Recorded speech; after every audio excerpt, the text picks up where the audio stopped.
ആകാശവാണി. നമസ്കാരം. വാർത്തകൾ വായിക്കുന്നത് കൃഷ്ണ പ്രകൃതി.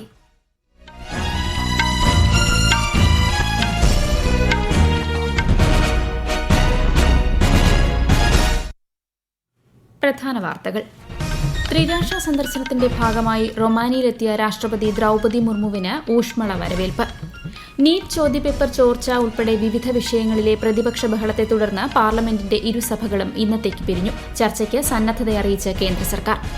ചോദ്യപേപ്പർ ചോർച്ചയിൽ ഉൾപ്പെട്ടവർക്ക് അതിവേഗ ശിക്ഷ ഉറപ്പാക്കാൻ ഫാസ്റ്റ് ട്രാക്ക് കോടതികൾ സ്ഥാപിക്കാനുള്ള പ്രധാനമന്ത്രി നരേന്ദ്രമോദിയുടെ തീരുമാനത്തെ അഭിനന്ദിച്ച് കേന്ദ്ര ആഭ്യന്തരമന്ത്രി അമിത്ഷാ. അന്താരാഷ്ട്ര സമുദ്രപാതകൾ സുരക്ഷിതമായി തുടരണമെന്ന് 21ാമത് ഈസ്റ്റ് ഏഷ്യ ഉച്ചകോടിയിൽ നിലപാട് വ്യക്തമാക്കി ഇന്ത്യ. ഉപതിരഞ്ഞെടുപ്പിന് മുന്നോടിയായി സംസ്ഥാനത്തെ 38 തദ്ദേശ സ്വയംഭരണ വാർഡുകളിലെ കരട് വോട്ടർ പട്ടിക പ്രസിദ്ധീകരിച്ചതായി സംസ്ഥാന തിരഞ്ഞെടുപ്പ് കമ്മീഷൻ.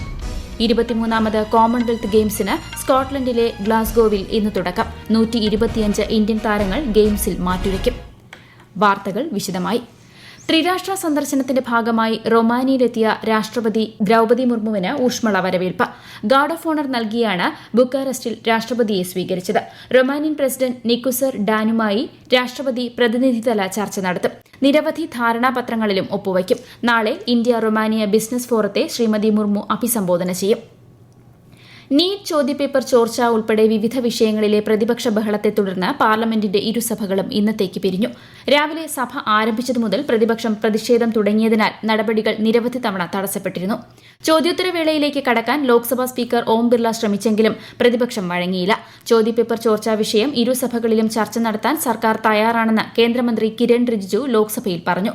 സംഭവത്തിൽ കുറ്റക്കാരെന്ന് കണ്ടെത്തിയവർക്കെതിരെ കർശന നടപടി സ്വീകരിക്കുമെന്നും ഇതിനായി ഫാസ്റ്റ് ട്രാക്ക് കോടതികൾ സ്ഥാപിക്കുമെന്നും പ്രധാനമന്ത്രി ഉറപ്പ് നൽകിയതായും ശ്രീ റിജിജു വ്യക്തമാക്കി.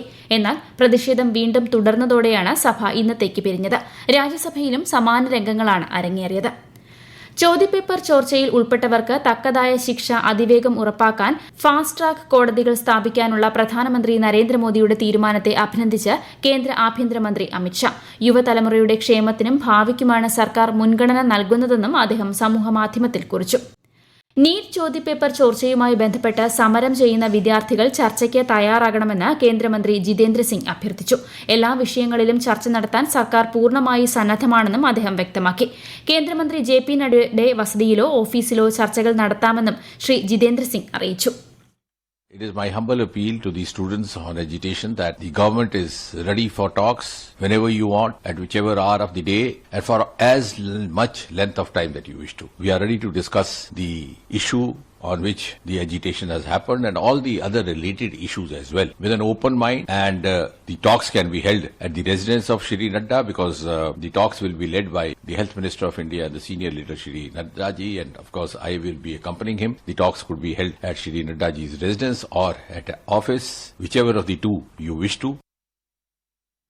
ചോദ്യപേപ്പർ ചോർച്ചയുമായി ബന്ധപ്പെട്ട് വിദ്യാർത്ഥികൾക്കുള്ള ആശങ്കകളെ സർക്കാർ അതീവ ഗൌരവത്തോടെയാണ് കാണുന്നതെന്ന് കേന്ദ്രമന്ത്രി നിർമ്മല സീതാരാമൻ വ്യക്തമാക്കി.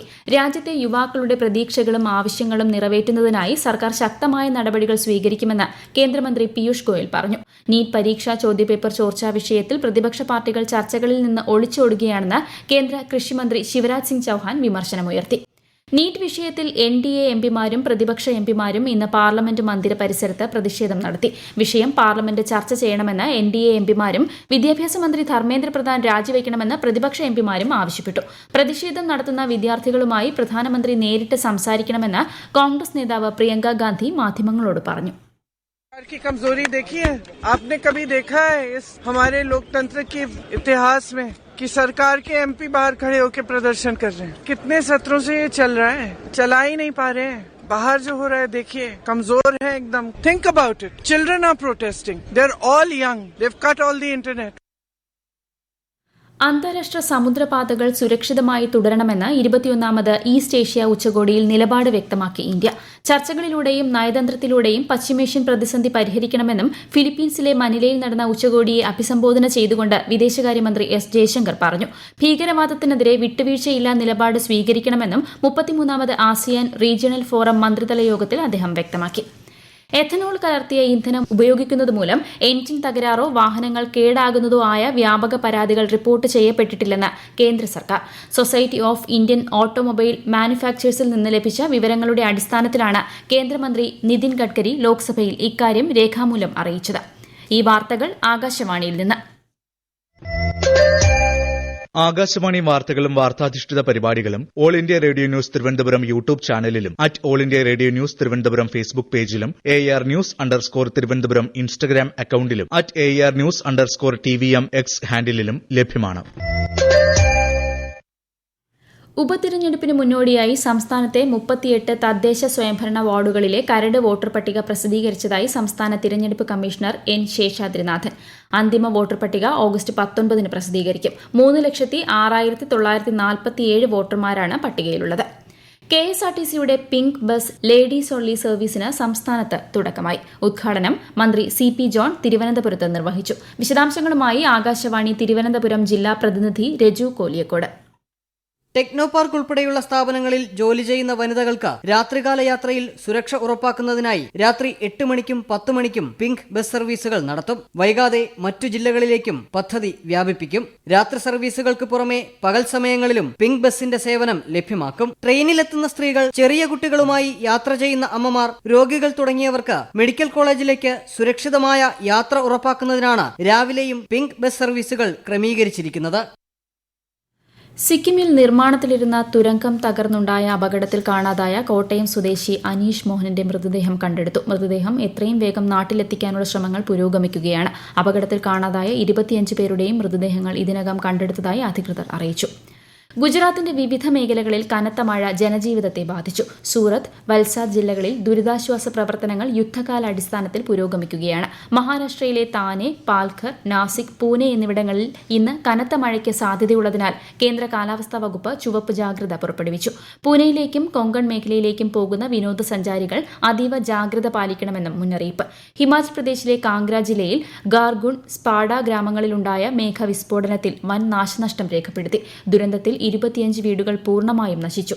ആളപായം ഇതുവരെ റിപ്പോർട്ട് ചെയ്തിട്ടില്ല. മുൻകരുതലിന്റെ ഭാഗമായി 2 ഗ്രാമങ്ങളും പൂർണ്ണമായും ഒഴിപ്പിച്ചിട്ടുണ്ട്. ന്യൂഡൽഹിയിലെ ജന്തർ മന്ദിറിൽ പ്രതിഷേധത്തിനിടെ ഒരു സ്ത്രീ മരിച്ചതായി സമൂഹമാധ്യമത്തിൽ പ്രചരിക്കുന്ന വാർത്തകൾ വ്യാജമെന്ന് ഡൽഹി പോലീസ്. പ്രതിഷേധത്തിനിടെ മരിച്ചതായി പ്രചരിക്കുന്ന സ്ത്രീ നിലവിൽ റാം മനോഹർ ലോഹിയ ആശുപത്രിയിൽ ചികിത്സയിലാണെന്നും ഇവരുടെ ആരോഗ്യനില തൃപ്തികരമാണെന്നും പോലീസ് അറിയിച്ചു. ഡൽഹി പോലീസ് കമ്മീഷണർക്ക് ദേശീയ സുരക്ഷാ നിയമം പ്രകാരം അനുവദിച്ചിരിക്കുന്ന കരുതൽ തടങ്കൽ അധികാരങ്ങൾ പുതിയതല്ലെന്നും ഓരോ 3 മാസത്തിലും ഈ ഉത്തരവ് പുറപ്പെടുവിക്കാറുണ്ടെന്നും ഡൽഹി പോലീസ്. വിദ്യാർത്ഥികളുടെ പ്രതിഷേധം ആരംഭിക്കുന്നതിന് വളരെ മുൻപ് തന്നെ ഒക്ടോബർ 18 വരെയുള്ള കാലയളവിലേക്ക് ഉത്തരവ് പുറപ്പെടുവിച്ചിരുന്നതായും പ്രസ്താവനയിൽ പറയുന്നു. 23ാമത് കോമൺവെൽത്ത് ഗെയിംസിന് ഇന്ന് സ്കോട്ട്ലൻഡിലെ ഗ്ലാസ്ഗോവിൽ തുടക്കം. 10 ദിവസം നീളുന്ന മത്സരങ്ങളിൽ 10 ഇനങ്ങളിലായി 74 രാജ്യങ്ങളിൽ നിന്നുള്ള ടീമുകൾ പങ്കെടുക്കും. 125 അംഗ ഇന്ത്യൻ സംഘത്തെ ഒളിമ്പിക് മെഡൽ ജേതാക്കളായ നീരജ് ചോപ്ര, മീരാഭായ് ചാനു, ലവ്ലിന ബോർഗോഹെയ്ൻ എന്നിവർ നയിക്കും. അത്ലറ്റിക്സ്, ബോക്സിംഗ്, ഭാരോദ്വഹനം എന്നിവയിലാണ് ഇന്ത്യയുടെ മെഡൽ പ്രതീക്ഷ. പുരുഷ 2020 ക്രിക്കറ്റ് പരമ്പരയിലെ ആദ്യ മത്സരത്തിൽ സിംബാബ്വെക്കെതിരെ ഇന്ത്യയ്ക്ക് 126 റൺസ് വിജയലക്ഷ്യം. മറുപടി ബാറ്റിംഗിനിറങ്ങിയ ഇന്ത്യ ഒടുവിൽ വിവരം ലഭിക്കുമ്പോൾ 11ാം ഓവറിൽ 2 വിക്കറ്റ് നഷ്ടത്തിൽ 112 റൺസ് എന്ന നിലയിലാണ്. പരമ്പരയിലെ 2ാം മത്സരം ശനിയാഴ്ചയും 3ാം മത്സരം ഞായറാഴ്ചയും നടക്കും.